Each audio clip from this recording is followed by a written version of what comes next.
Някъде отсам ми показа, ама...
На баща ти да те изпратя как периш коприва, навлечена, да те види каква селска душа си, да се зарадва.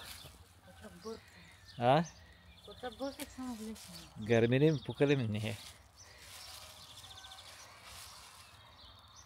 Ти като си съвлечен и само се разхождаш и стоиш, аз поне нещо правя. За пред камерата го казваш, нали? Не знаех си я включена камерата ти. И ми включена. Чакай тук на тази коприва. Тук е тук е виж накапана с нещо. Там е по-чиста. Там долу също има.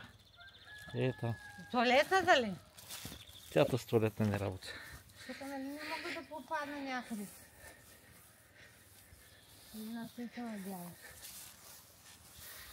Виж каква е хубавата свежа. А така. Ето туалетните най-хубаво.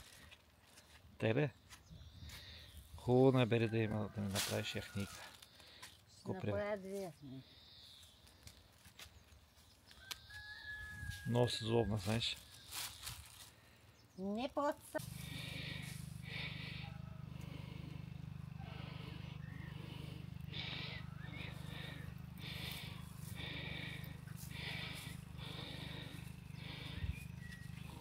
А така, буди. Децата обичат червен лук.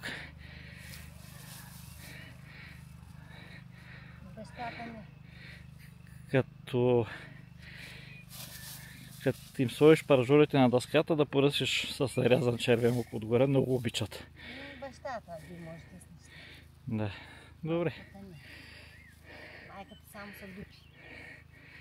С този черпогашник секси. Кой черпогашник? Деца показва от кръста. Еми как те са толкова големи, че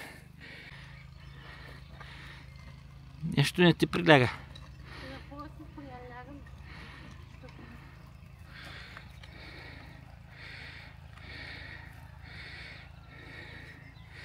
С дънките, бате. Ама не е да го дърпаш все едно, че си рало да ореш. Той се мотика лекичко, в смисъл. Не трябва да дърпаш, копай си го. Цък. Я надясно ми по-приляга. И те се подясно не ти е наред. Аз се чуя толкова години. Ко не ти е наред с мен.